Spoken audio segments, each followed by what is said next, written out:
aprender, ó. Sentar cada um dos seus lugares. Fazer silêncio, virar para frente, prestar atenção aqui.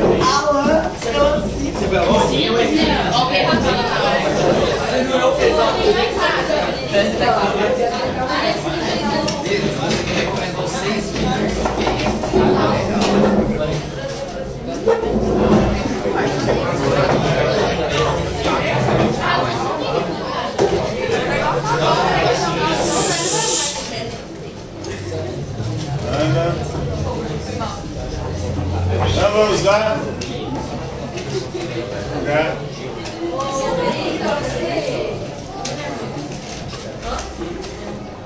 Então, na última aula havia passado algumas questões, estava explicando, nós paramos em qual?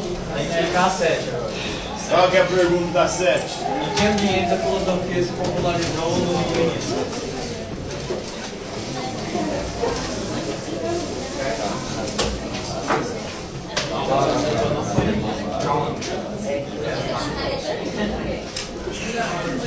Então, no século XVIII, durante o Iluminismo, a filosofia ela se popularizou.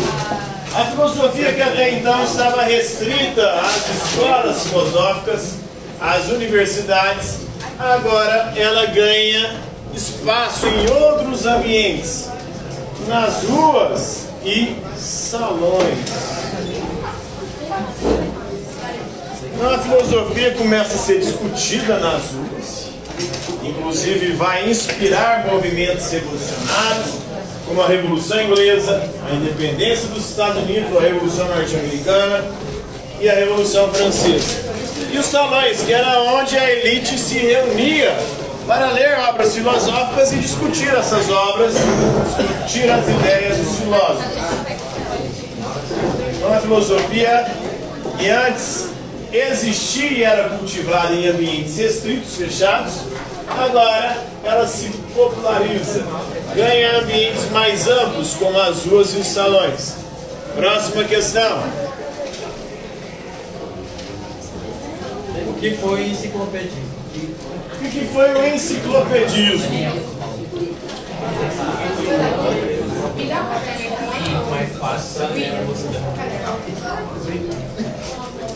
O enciclopedismo foi um movimento iluminista. Século XVIII, fundada por Denis Diderot e Jean-Léon d'Alembert.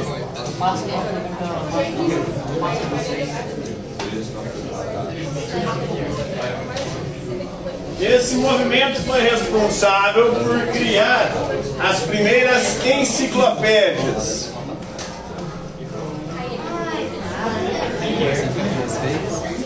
O que é uma enciclopédia?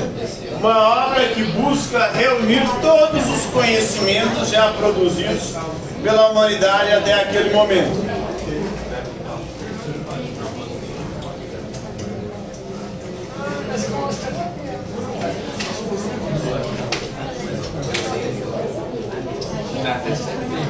Então, o Denis Diderot e o Jean-Léon d'Alembert, eles vão procurar os maiores pensadores, filósofos, cientistas e especialistas do século XVIII para que eles pudessem ajudar cada um deles escrevendo e compondo um artigo para a enciclopédia. Quando eles morreram, a enciclopédia já tinha 18 volumes, cobrindo todos os conhecimentos produzidos pela humanidade até aquele momento, até o século XVIII.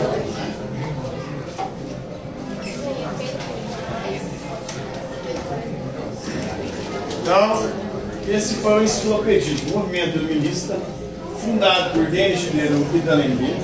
Eles criaram as primeiras enciclopédias, que eram obras que buscavam reunir todos os conhecimentos produzidos pela humanidade até aquele momento.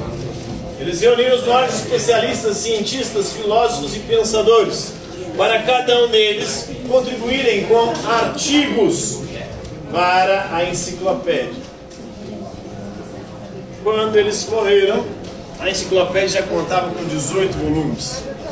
Hoje é a maior enciclopédia que existe, qual que é? Oi? Virtual, né? Hoje a maior enciclopédia que existe é a Wikipédia. É uma enciclopédia livre onde os artigos ali são escritos com contribuição dos internautas. Cada internauta ali escreve um ou outro artigo de acordo com a sua especialidade. E aí tem os níveis de credibilidade. Quanto mais referências bibliográficas há, maior a credibilidade do artigo. Quanto menos referência bibliográfica há nos artigos da Wikipédia, mais você deve ficar desconfiado. Próxima questão. Explica o ceticismo e materialismo ateu de Denis Diderot. O Denis Diderot, ele era um cético. Ceticismo vem do grego skepsis, quer dizer dúvida, investigação. Então, para o Denis Diderot, nós devemos duvidar de tudo. Não acreditar em nada e em ninguém. Sempre buscar investigar por nós mesmos. Ó, seu pai é porteiro? Todos.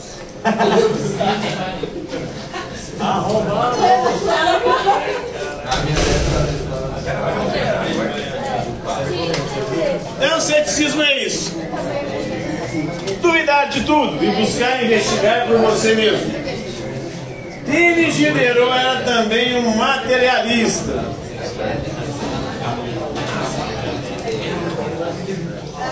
Para ele não existe nada além da matéria.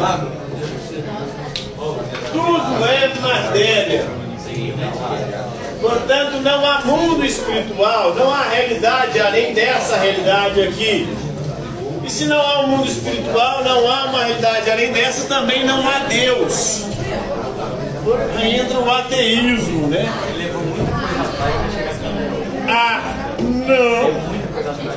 Ateísmo, Deus. Não há Deus para Denis Diderot. O Denis Diderot faz a seguinte reflexão. Gente, como? Quando eu morrer, sem ter olhos, eu vou ver. Como? Depois que eu morrer, sem ter ouvidos, eu vou ouvir. Como? Depois que eu morrer, sem ter boca, eu vou falar. Como? Depois que eu morrer, sem ter cérebro, eu vou pensar. Como? Depois que eu morrer, sem ter coração, eu vou ter sentimentos. Uai. Eu vou ter. Sim, mas naquela época eles não sabiam, né? Século XVIII. Os sentimentos e os pensamentos estão no cérebro, né? Naquela época ele achava que era o coração a sede dos sentimentos, das emoções. Por isso que é associado o amor ao coração. O amor não está no coração. O cérebro também. Pronto?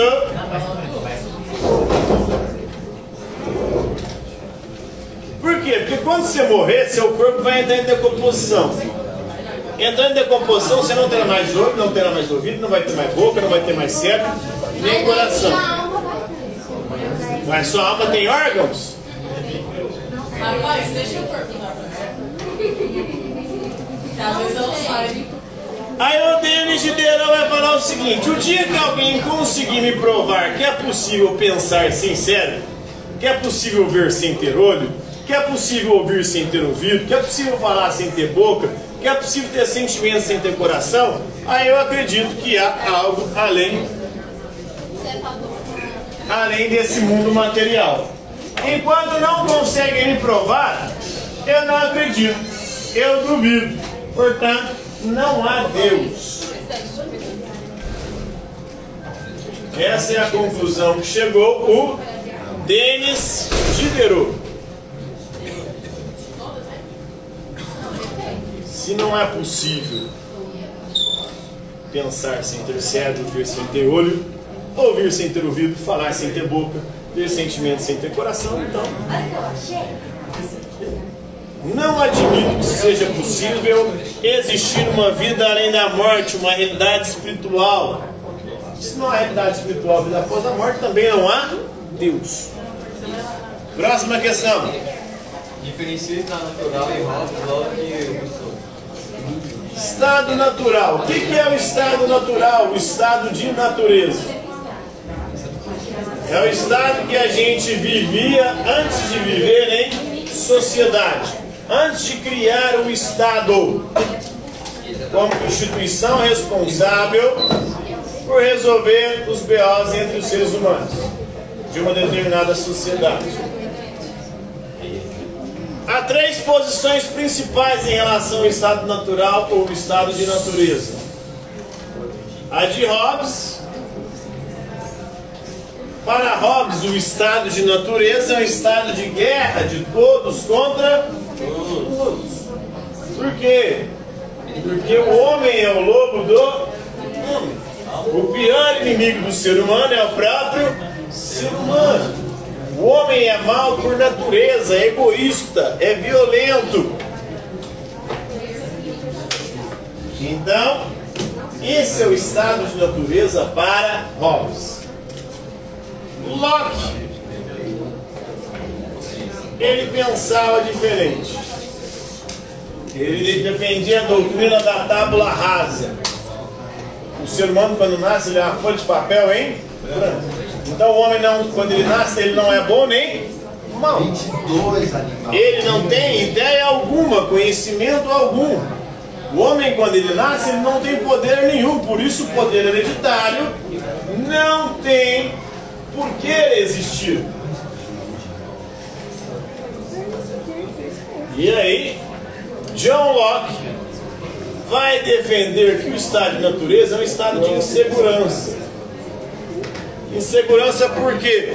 Porque não dá para saber. O indivíduo vai ser bom ou mal conforme a educação que ele recebe. É a educação que vai fazer da gente pessoas boas ou más. Mas não dá para saber que tipo de educação as pessoas receberam. Por isso eu vivo num estado de insegurança. Porque a qualquer momento a pessoa que teve a educação má pode me matar, pode me roubar, pode me escravizar. Então o estado de natureza é um estado de insegurança. E tem o Rousseau. Para o Rousseau, o estado de natureza é um estado de bondade. Há uma bondade natural do ser humano. O ser humano nasce bom. É a sociedade que o corrompe. O ser humano nasce livre. A sociedade o escraviza. Isso é conhecido como o mito do bom selvagem. Vamos parar de falar besteira.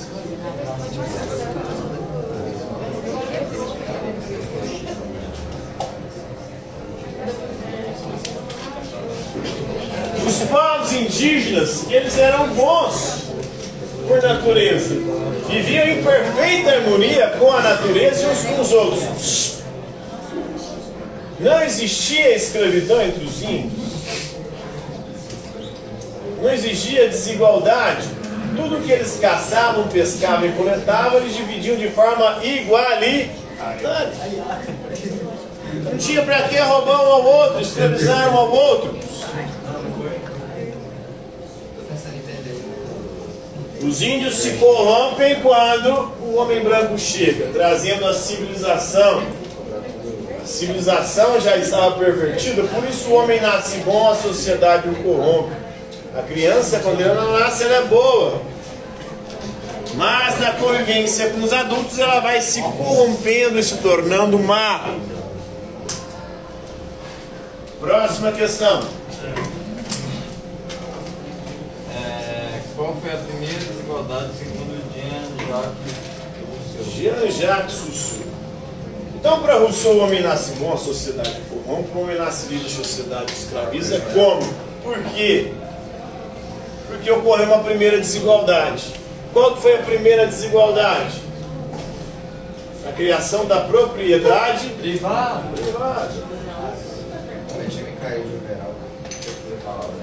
A propriedade privada produziu a primeira desigualdade. E aí essa primeira desigualdade gerou o quê? Corrupção, violência e todos os males sociais.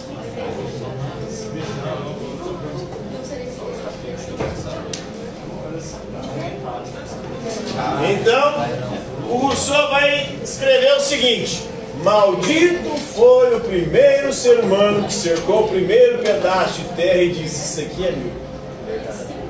Mais maldito ainda foram os outros, que não foram lá e arrancaram a seca e disseram: não, isso aqui é de todo mundo.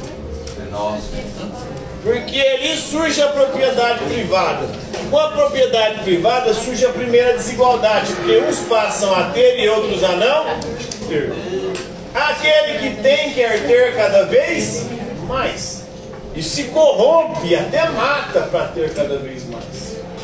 Aquele que não tem faz de tudo para ter, e se corrompe, até mata para ter.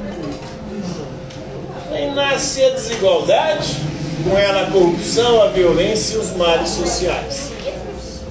E aí fomos corrompidos. Próxima questão. Diferencia o contrato social segundo Hobbes, Locke e Rousseau. Então, para Hobbes, o estado natural é um estado de guerra de todos contra todos. Mas, num determinado momento, os seres humanos se cansaram da guerra. Ah, peraí, vamos parar com essa bagaça aqui. Vamos dar um tempo.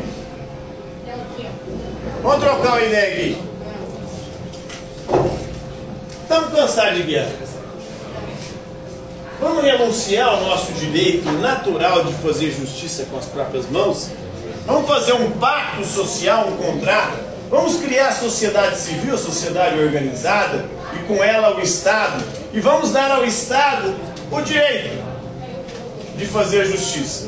A gente renuncia ao nosso direito e entrega esse direito nas mãos do Estado. Agora o Estado, para fazer justiça, ele tem poderes absolutos. Então Hobbes defendia o absolutismo. O Estado agora tem poder absoluto. Poder absoluto sobre o quê? Sobre a nossa vida, a nossa liberdade, os nossos bens. A função do Estado é garantir a paz e a segurança. Para se garantir a paz e a segurança, o Estado pode tirar a nossa vida, a nossa liberdade, os nossos bens. Se você representar uma ameaça para a sociedade, o Estado pode te matar. E é isso que a polícia faz, não é?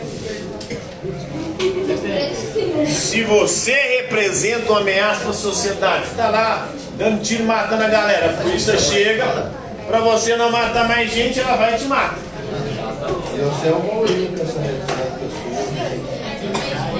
E aí, se você representa uma ameaça para a sociedade, você está roubando os outros, a polícia vai lá e te prende, você perde a sua liberdade.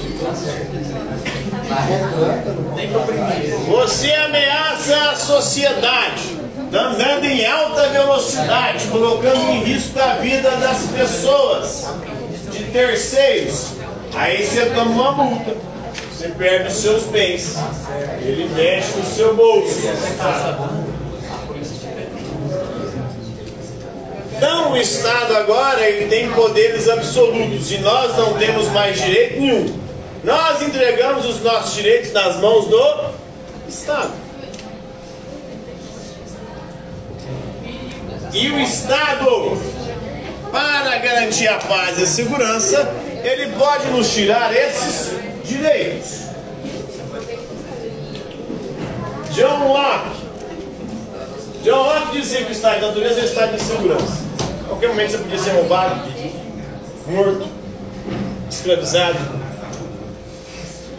Então é necessário fazer um pacto social. Num determinado momento os indivíduos se reúnem e falam: vamos ter um pouco de paz e segurança. Então vamos fazer um pacto, um contrato, criar a sociedade civil, a sociedade organizada, e vamos criar um Estado. E é esse Estado, diferente do Estado de Hobbes, o Estado não tem poderes absolutos. Por quê? Porque para Locke é o povo que criou o Estado e o povo pode destituir o Estado. Se é o liberalismo,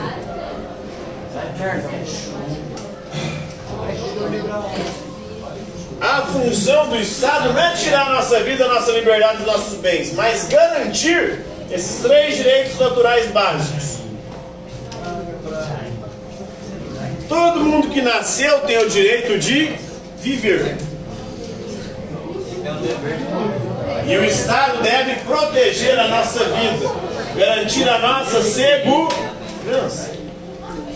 Todo mundo que nasceu, nasceu livre, então ninguém pode ser escravo. Portanto, o Estado deve garantir a nossa liberdade, não deixar com que ninguém nos escravize. E o Estado só pode tirar a liberdade das pessoas se as pessoas representarem uma ameaça para os 3 direitos naturais básicos: vida, liberdade e propriedade.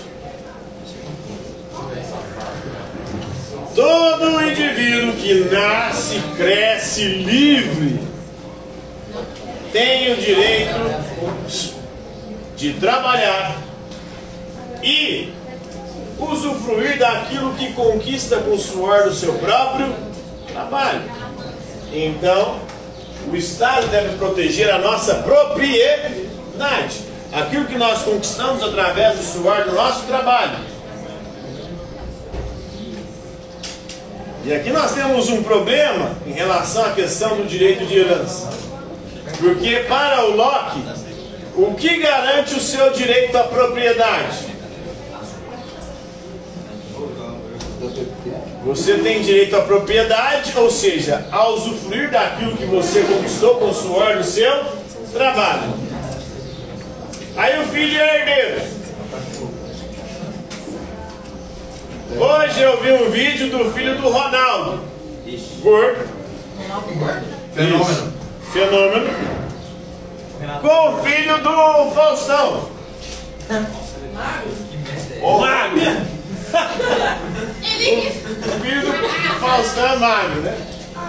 E aí o filho do Ronaldo Fenômeno é DJ. Foi apresentar no programa do Faustão, que não é mais apresentado pelo Faustão, mas pelo filho do Faustão, que é magro. Quê? Porra, Tem o coração. é o programa do Faustão e não tem o Faustão. O coração dele, né? Deixa eu...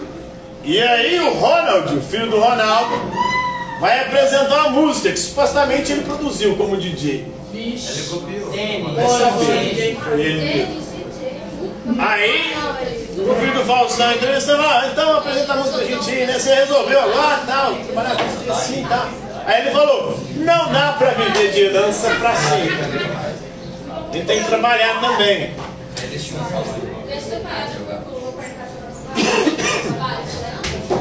E aí, Vai tomar. é o que dá B.O. aqui com o pensamento de John Locke. Para John Locke, você tem direito de usufruir daquilo que você conquistou com o suor do seu trabalho. O filho do Ronaldo, então, não deveria ter direito de usufruir as coisas que o pai dele conquistou com o suor trabalheiro. Por isso o direito de herança, pelo menos na lógica de John Locke, é um problema. Porque filhos não suaram para conquistar o que os pais conquistaram. E usufruem do que os pais conquistaram. Não consegue nem dominar uma bola. Mas voltando aqui.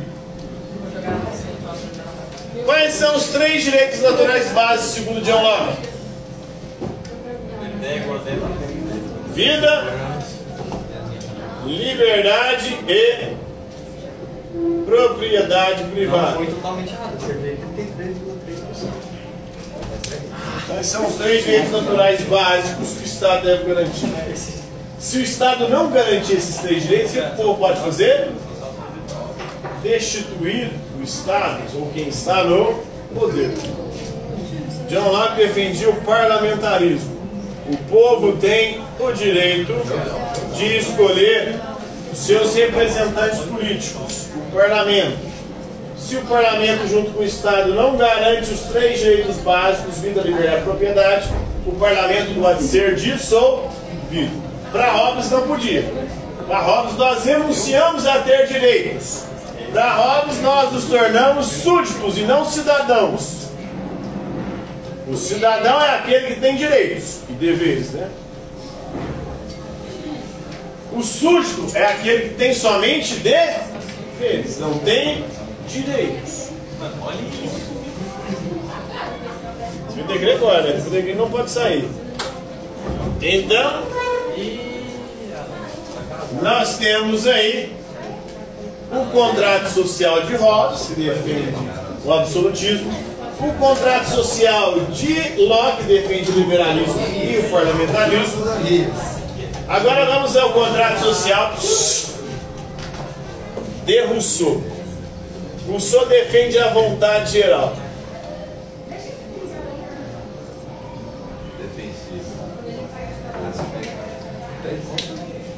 Então a gente era bom por natureza. Só que a propriedade privada nos corrompeu. E aí nós nos tornamos egoístas, ambiciosos, avarentos. Agora a gente só pensa na gente mesmo. Todos nós agora somos interesseiros. E por isso que o parlamentarismo não funciona. Por quê? Quando você elege alguém para defender os seus interesses, essa pessoa não vai defender o seu interesse, ela vai defender o interesse dela. Então, por isso é necessário um novo contrato social. O primeiro contrato social ele foi fundado sobre a propriedade privada. Deu merda. Como não tem como voltar atrás, a gente tem que criar um novo contrato social. Esse novo contrato social agora vai ser fundado na vontade geral. O que é a vontade geral? São os interesses que nós temos em comum. Então, portanto, Rousseau vai defender a democracia direta e não representativa. Tudo que é de interesse do povo deve ser decidido pelo povo, de forma consensual. Então a vontade geral ela tem que produzir consenso. Se não há consenso, não deve haver lei.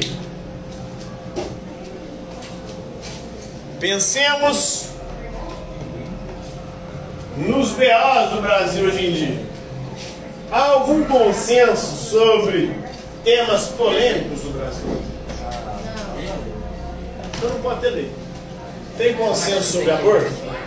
Não. Então não pode ter lei sobre aborto. Quem quiser aborto, quem não quiser não aborta. Tem consenso sobre armas? Não. Então não pode ter lei sobre armas. Quem quiser ter, tem. Quem não quiser, não tem. Tem consenso sobre drogas? Não. Então quem quiser usar, usa. Quem não tem.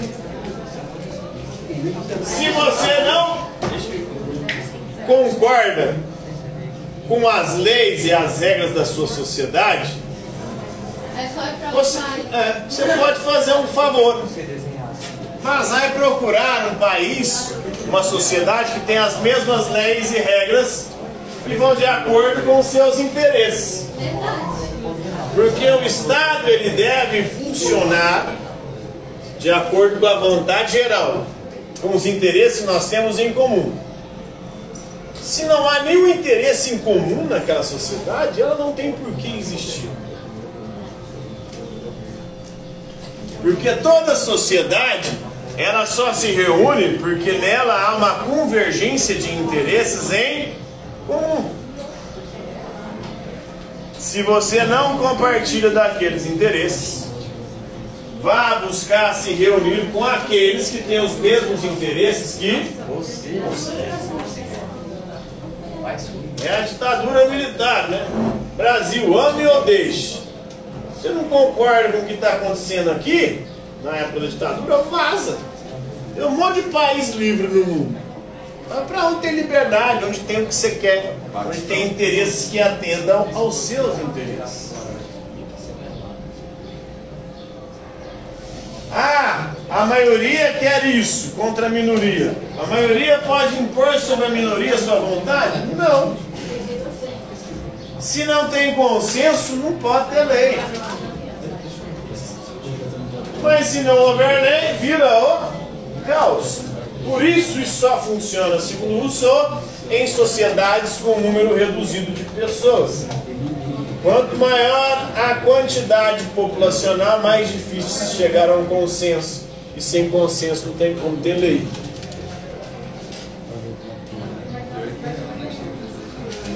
Lei é fruto da vontade geral, que são os interesses que nós temos em comum. Se não há nenhum interesse em comum dentro de uma sociedade, essa sociedade não tem por que existir. Próxima questão. Quem foi Montesquieu e o que ele defendia? Quem foi Montesquieu? Não, lógico. Essa era complicada, eu vou ver isso. O nome de Montesquieu era Charles de Secondat. Há 3 meses atrás eu não tinha o nome. Ele era um barão. Barão de Montesquieu. O Montesquieu era contra o absolutismo, a concentração do poder nas mãos dos reis. E Montesquieu defendia o quê? A divisão dos poderes.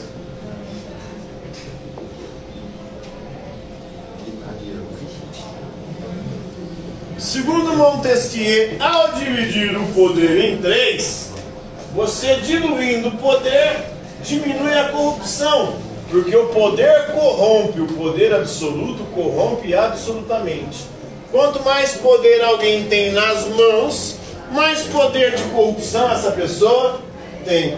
Ao dividir o poder em 3, você dilui o poder, diminui o poder de corrupção e coloca os poderes um como fiscal do outro. Pedro, deixa eu cortar seu raciocínio aqui rapidinho. Meninos, vocês vão fazer prova segunda-feira, tá? Teste Lula. Não mandei ainda. Eu não montei as provas, vou montar hoje e já envio hoje. Tá bom? Vai com calma, viu? Vai com calma. Nessas horas você já Vai com calma. Nessa hora você abraça, né? Mas no horário passado você tava abraçado. Então, Lá de fora tá tão bom. Não, quando eu vi o cordeiro sozinho, eu sabia, vou ficar sozinho. ele defendia a divisão do Estado em 3 poderes. Vai passar a calça de mano. Fala mais alto. Oi, decência. Que nojeira. Ah, esse aí não tá postando. Sensibilização na sala de aula. Divisão do Estado em 3 poderes. Quais são os 3 poderes do Estado? Executivo, legislativo e judiciário.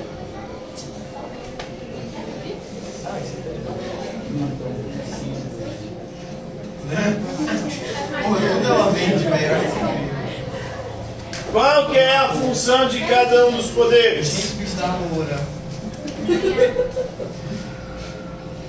O executivo, a função dele é executar, administrar. O legislativo é o legislador, ele que faz as leis. O judiciário é aquele que julga conforme as leis. Cada poder tem uma função específica, além de uma função em comum com os outros, que é o poder de fiscalizar. O executivo, ele executa e administra de acordo com as leis e fiscaliza o legislativo e o judiciário. O legislativo, ele faz as leis e fiscaliza o executivo e o judiciário. Tanto que o legislativo pode, por exemplo, fazer impeachment do executivo e do judiciário. Inclusive tem uma galera aí que quer que faz o impeachment da galera do judiciário, né? Gente querendo o impeachment do Xandão, Gilmar Mendes. dizendo que o legislativo pode fazer impeachment. Por quê? O legislativo ele pode fiscalizar o judiciário. Se o judiciário estiver se corrompendo, ele pode ser destituído pelo legislativo. Então cada poder tem poder de fiscalizar o outro. O judiciário pode fiscalizar o executivo e o legislativo. Tanto que o judiciário pode prender o executivo e o legislativo. No caso de parlamentares, só um tribunal pode prender parlamentares. Qual? E executivo. Qual o tribunal que pode prender deputado federal, senador e presidente? E ministro? O STF, Superior Tribunal Federal. O Supremo Tribunal Federal. É o tribunal maior do nosso país, presidido pelo Xandão, pelo Alexandre de Moraes. Você conhece o Super Xandão? Você conhece o Super Xandão? Terraplanista. Super Xandão. Não sei se é um personagem ou se ele pensa que é assim, né? Ele é doidão. Às vezes eu acho que é um personagem, tá? Super Xandão. Não tem lógica, ele fala umas coisas e você fala, é possível que esse caboclo acredita nessa Ele merda. mesmo entregou que ele é um personagem. Oi? O Super Xandão, ele mesmo entregou em live que ele é um personagem dele. Entregou? É. Eu também acho que é personagem, porque não tem Ele lógica. falou que foi ia falar a série ali que eu tava criticando ele demais. Sobre o que ele fala. E que ele fala, ele só grita. Pois é. Como é que o povo consegue entender? Xandão já foi assaltado? Claro que não. Quem vai ser louco de assaltar? Xandão, qual que é a paleta de cor? Napolitano. Super Xandão. Streamer No aí. fim dos tempos, coloca o Xandão. Famosíssimo, né? Então esses são os três poderes, executivo, legislativo e judiciário. Por que tem que dividir? Para diminuir a corrupção. Só que o Montesquieu não contava com o Brasil adotar a divisão dos três poderes. Porque no caso do Brasil, em vez de um fiscalizar o outro, o que acontece? Os três se unem para foder a população. O executivo, o legislativo e o judiciário se unem. E aí era o que o caboclo lá falou, o Jucá, Romero Jucá, um supremo e tudo. Ou seja, é juntar todo mundo para poder foder a população. O que estava acontecendo? A opinião pública estava puta e queria o impeachment da Dilma. E aí, o Legislativo começou a se unir com o Judiciário, com o Supremo Tribunal Federal e com o Executivo, com o vice-presidente, o Temer. Juntou todo mundo, falou, vamos fazer um bode expiatório. Vamos fazer um acordão geral. Porque tem uma galera aí querendo fuder com o nosso esquema, que era a Lava Jato, o Moro, né? Aí nós fazemos um acordão geral, joga uma com o bode expiatório para os urubus, que é a Dilma, e salva o resto. Então supostamente ali foi feita justiça, mas na verdade não. Ele foi um grande acordão para salvar o Temer, salvar o Centrão Legislativo, salvar a galera do Judiciário, do Supremo, que estava ameaçada, né? Acabou, horário? Fica mais um pouquinho, Jorge, olha lá. Acabou-se tudo, né? E sabe, sei lá,